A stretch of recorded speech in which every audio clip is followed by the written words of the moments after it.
The Man Who Stole a Face. Anna's husband, Elias Vance, was a man carved from granite and genius. A celebrated novelist, he lived a life of self-imposed exile in their sprawling, modernist home on the coast, a place as beautiful and as remote as his own mind. Anna was his curator, his buffer against the world, the quiet, steady planet orbiting his brilliant, turbulent sun. She loved him, but it was a demanding, lonely kind of love. The accident was a brutal, random act of chaos, a head-on collision on a rain-slicked road that left Elias in a coma, his face shattered beyond recognition. The months that followed were a blur of hospitals and whispers. Then came the miracle, an experimental, full-face reconstruction surgery. The doctors warned her he would look different. When he came home, different felt like an understatement.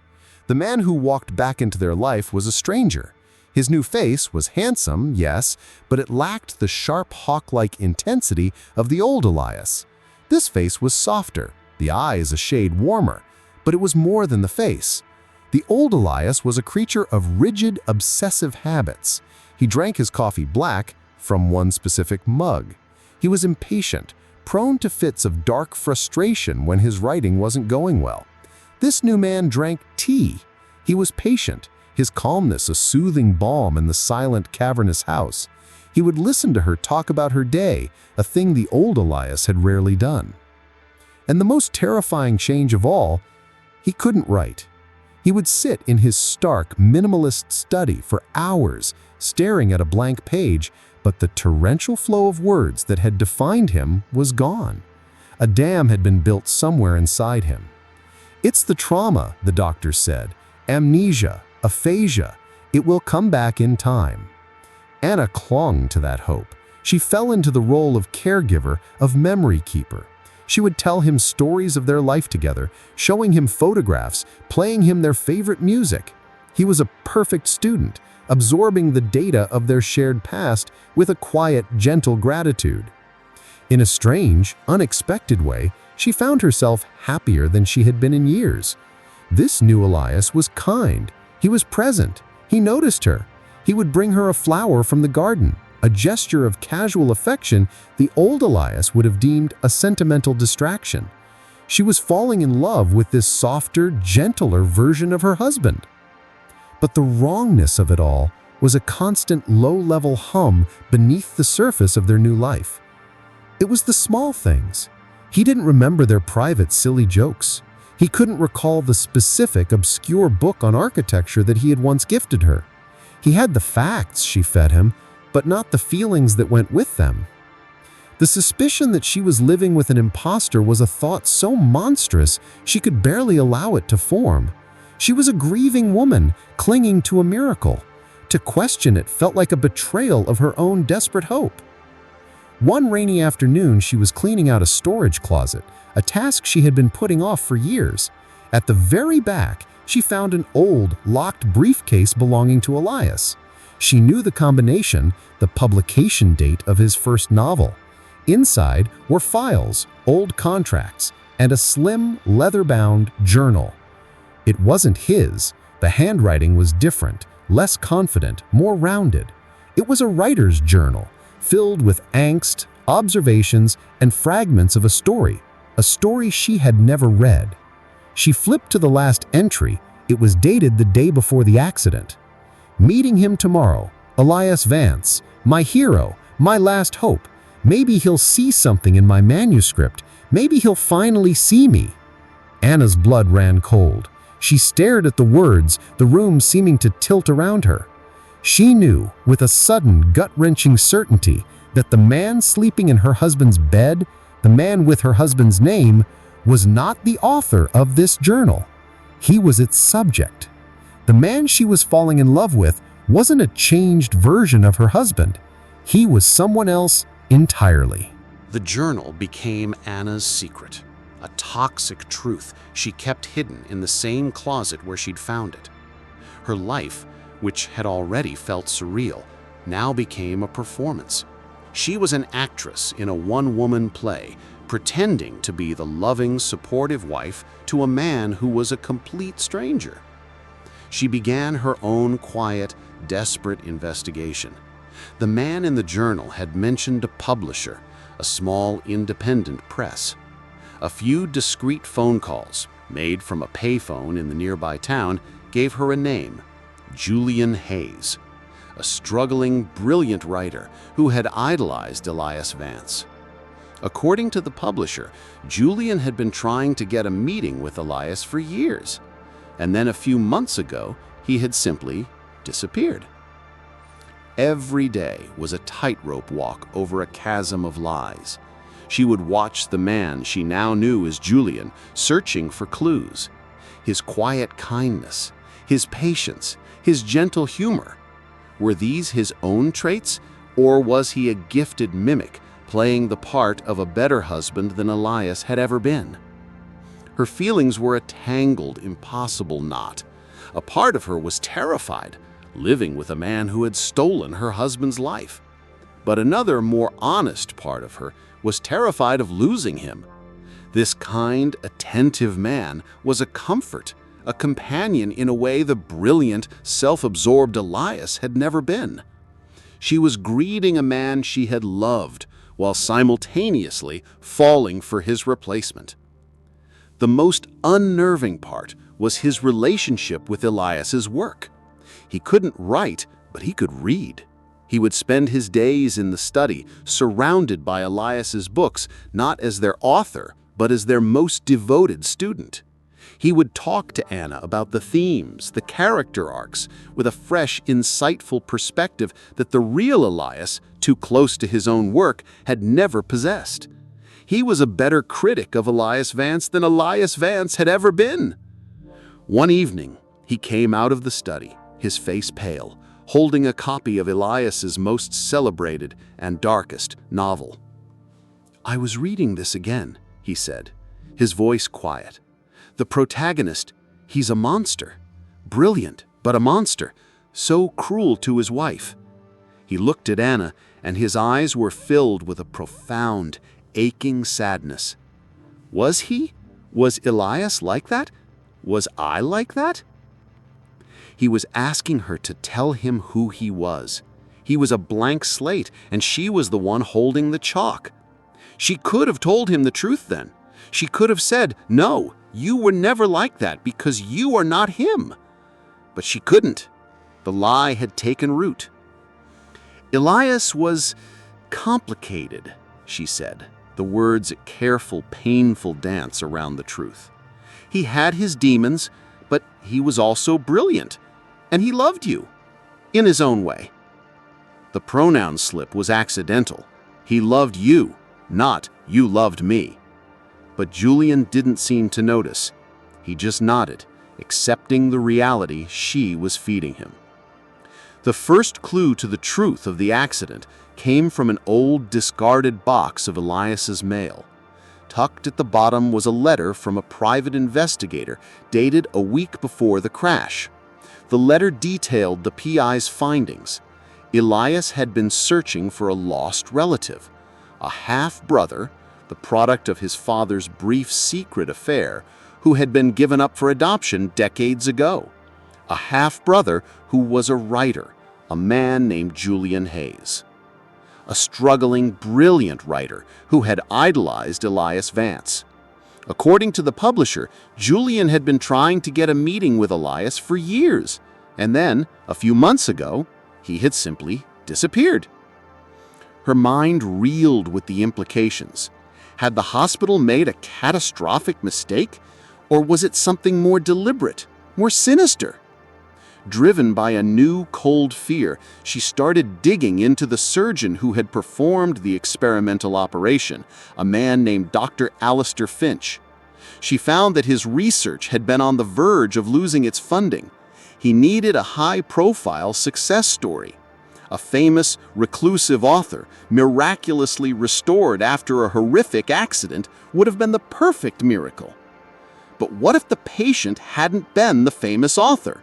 What if the patient had been an unknown, struggling writer, a man with no family to ask inconvenient questions, a man who could be molded, programmed into the role of a lifetime? She was sitting in the study, her mind a storm of these terrible possibilities, when Julian walked in. He was holding a single typewritten page. "I did it," he said, his voice a mixture of awe and disbelief. He handed her the page. She read it. It was a single perfect paragraph, a description of a woman standing in a room torn between two impossible truths. The writing was beautiful, elegant, and full of a quiet, empathetic sorrow. It was brilliant, but it wasn't the writing of Elias Vance. It was not cold or sharp or cruel. It was gentle. It was kind. It was Julian's. She looked up at him, and her heart ached with a love that was a betrayal and a truth. She was in love with the ghostwriter, not the author. "It's beautiful," she whispered, the words completely honest. He smiled, a real, radiant smile of an artist who had finally found his voice again. And in that moment, Anna knew that the lie had become too real to unravel without destroying them both. Julian's creative breakthrough was like a key turning in a long rusted lock. The single paragraph became a page, then a chapter. He wrote with a quiet, feverish intensity, not in the cold, precise style of Elias Vance, but in a voice that was entirely his own, lyrical, empathetic, and deeply human. Anna would watch him, her heart a tangled mess of pride and terror. She was witnessing the rebirth of a brilliant artist, an act that was both a miracle and a confirmation of her impossible secret. Their life settled into a new, strange domesticity. He would write during the day, and in the evenings he would read his work to her. She became his first reader, his editor, his muse. Their conversations about his manuscript were the most honest interactions they had. In the world of his fiction, they could talk about truth, identity, and the masks people wear, all under the safe guise of literary analysis. He was writing a story about a man who wakes up in a life that doesn't feel like his own, a man piecing together his identity from the stories told to him by a woman he can't remember but feels an undeniable connection to. He was, unknowingly, writing the story of his own life. The outside world, however, could not be kept at bay forever. Elias Vance's publisher was growing impatient. The world was clamoring for the next great novel from the master who had miraculously survived. A man named Marcus Thorne, Elias's longtime editor, came to visit the manor. He was a sharp, shrewd man with an encyclopedic knowledge of Elias's work and a healthy dose of professional skepticism. The meeting was a minefield for Anna. "Elias, my boy, you look rested," Marcus said, his eyes scanning Julian's new face with an unreadable expression. "The recovery has been extensive," Julian replied, his voice a perfect calm imitation of the confidence Anna had coached him on. The three of them sat in the study.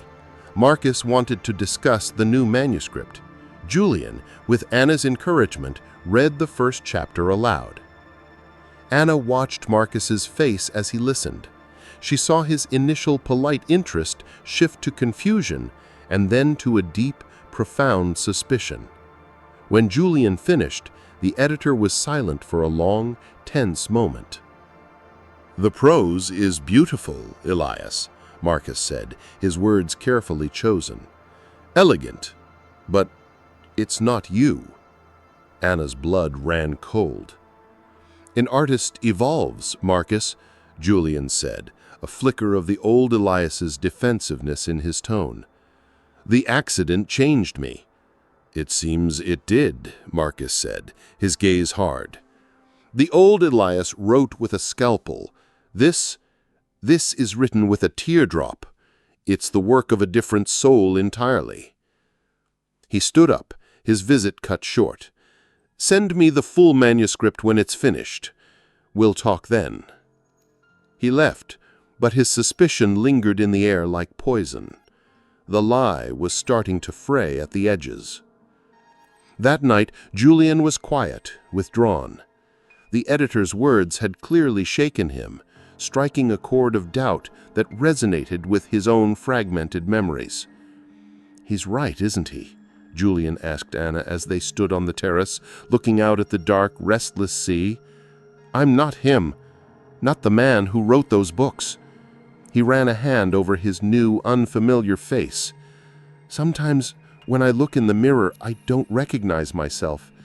And it's not just the face, it's the person behind it.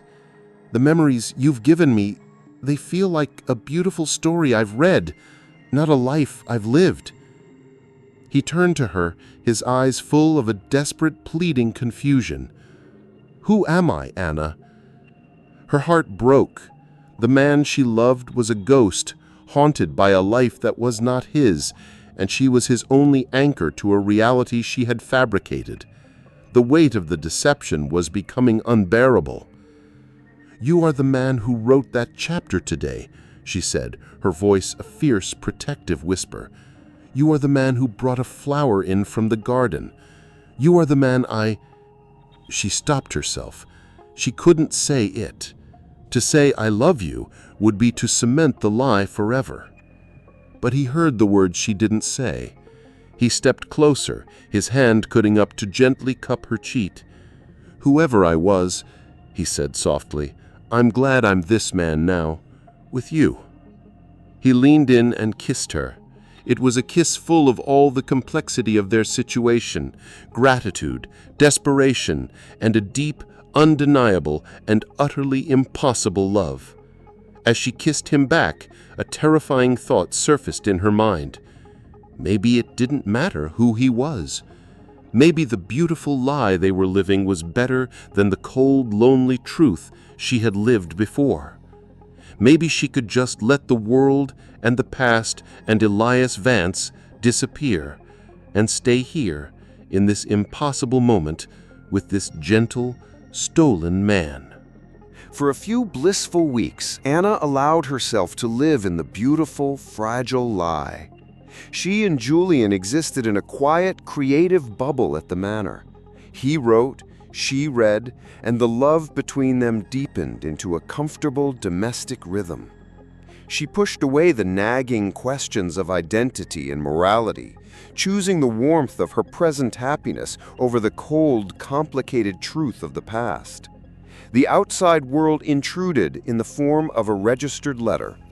It was from a law firm representing Dr. Alistair Finch, the surgeon who had performed the reconstruction. The letter was a formal, chilling request.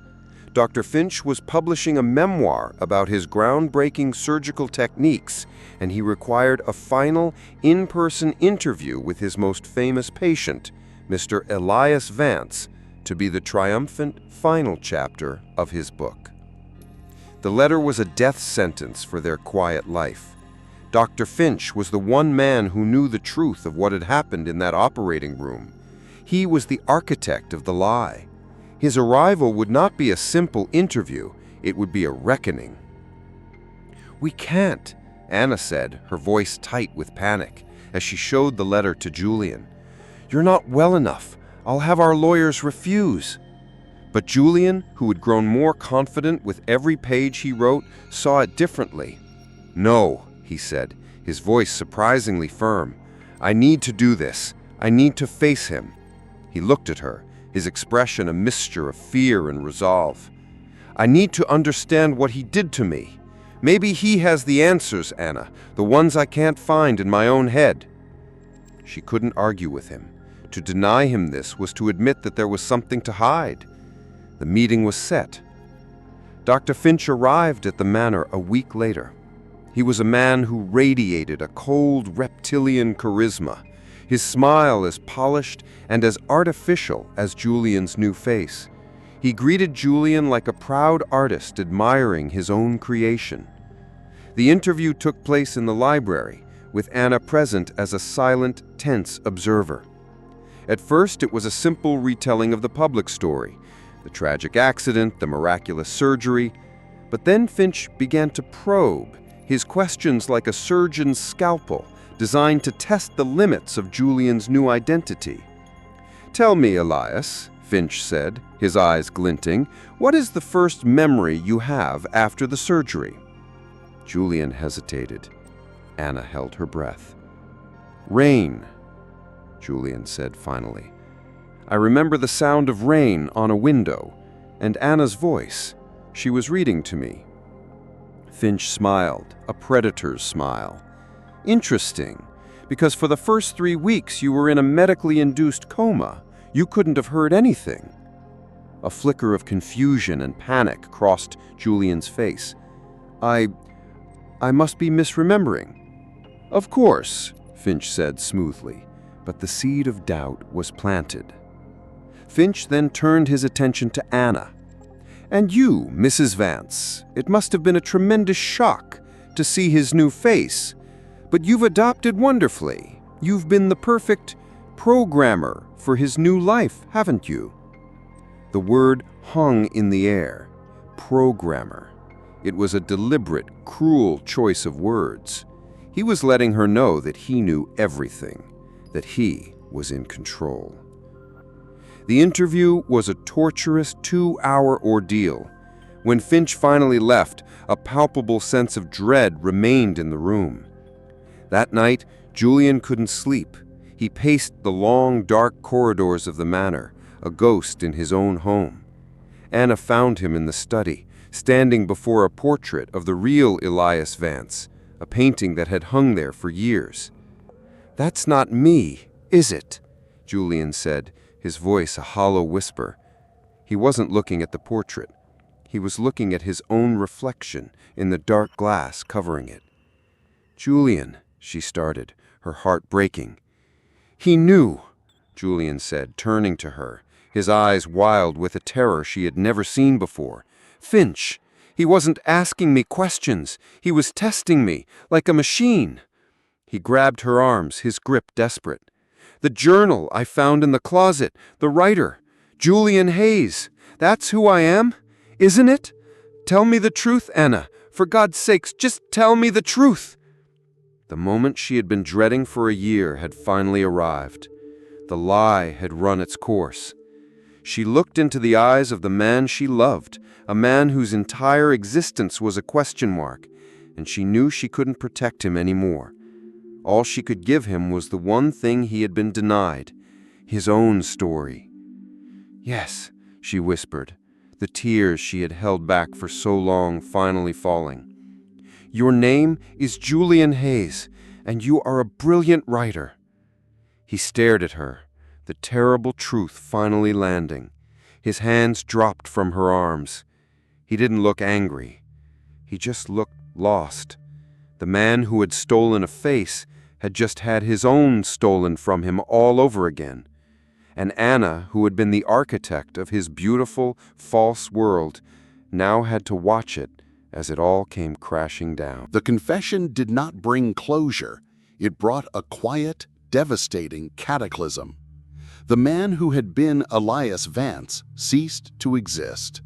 In his place was Julian Hayes, a man adrift in a life that was not his own past a collection of fragmented, untrustworthy ghosts.